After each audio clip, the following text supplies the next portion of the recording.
The FBI requested interviews with Democrats who took part in a controversial video. That's where we're starting the 7 from the Washington Post. I'm Hannah Jewell. It's Wednesday, November 26th. Let's get you caught up with today's 7 stories.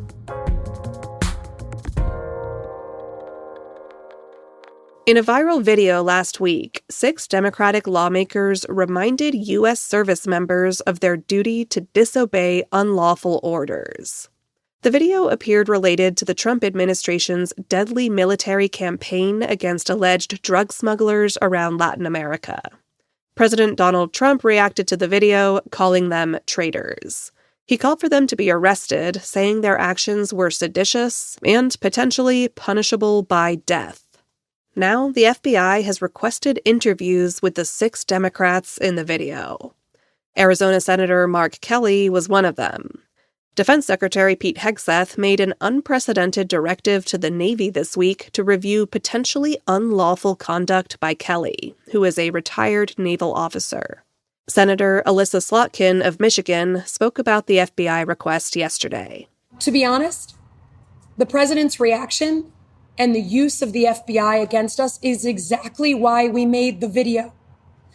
He believes in using the federal government against his perceived adversaries. The scope of the FBI's inquiry remains uncertain, but it appears to be another example of the Justice Department responding directly to calls from Trump to investigate his political adversaries.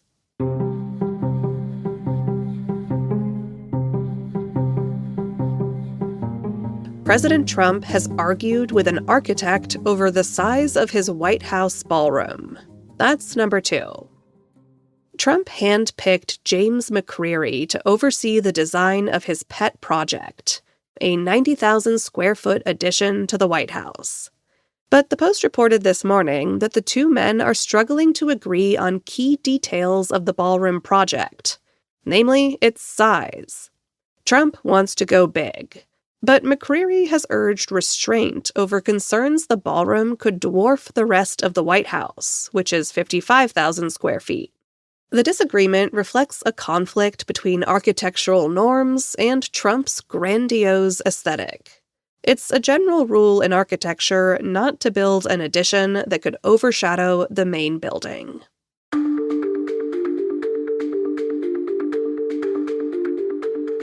Number 3. National parks announced new charges for foreign visitors.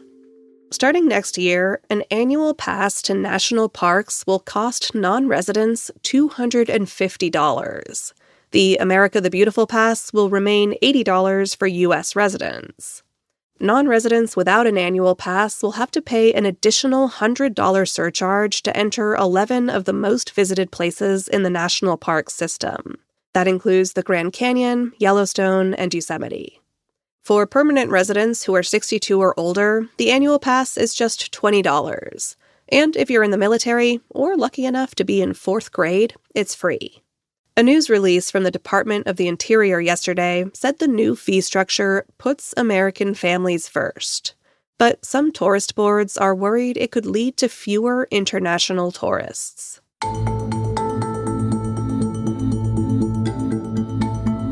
Officials announced which drugs will get lower Medicare pricing.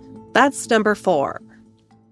Yesterday, the Trump administration said it will pay lower prices for 15 prescription drugs for people on Medicare.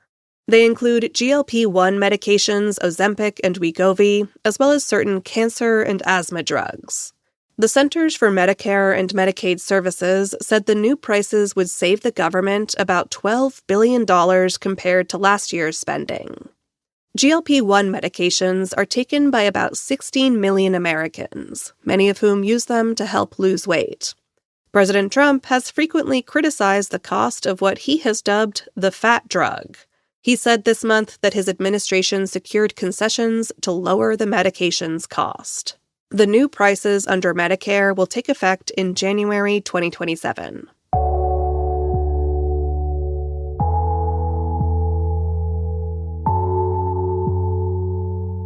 Number 5. Founders of Trump's favored nuclear startups are becoming billionaires. Fermi America has not yet built a nuclear reactor, split an atom, or even produced an electron. But the nuclear company does have some things going for it.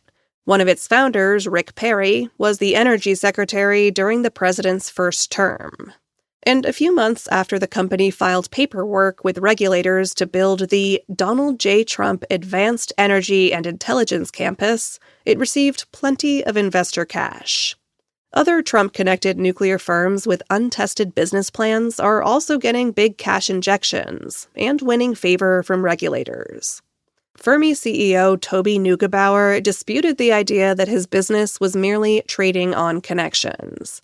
And Energy Department officials said nuclear approvals are subject to rigorous regulatory review.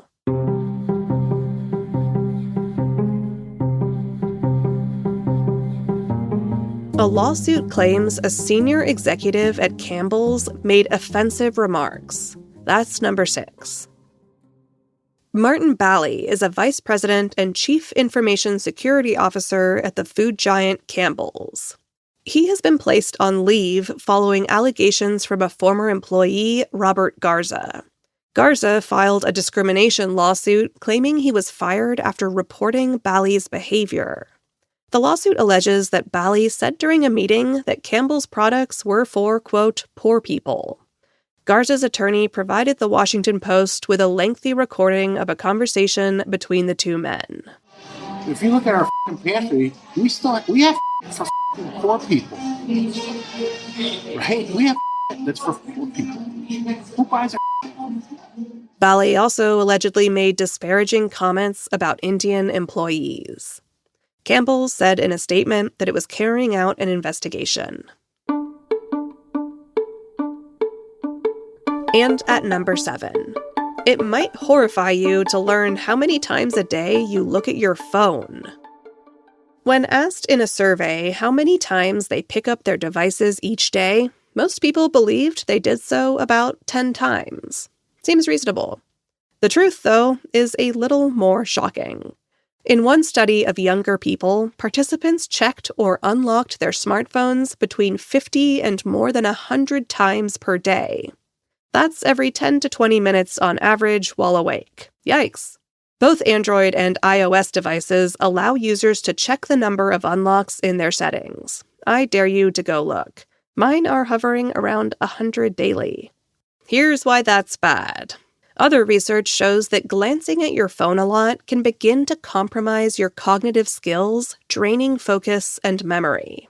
Another study found that after just 72 hours without smartphone use, brain activity began to mirror patterns typically seen in substance withdrawal. So let that be your inspiration to resist glancing at your phone today.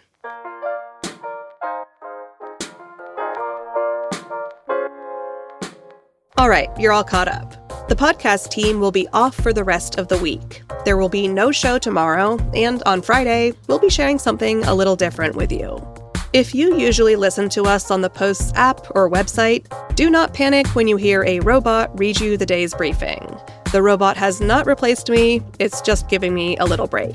We will still send our newsletter as usual tomorrow and Friday. So make sure you sign up for the 7 morning briefing. That way, you can be prepared if anybody brings up the news over Thanksgiving dinner. I'm Hannah Jewell. I hope you have a wonderful holiday. I'll meet you back here on Monday.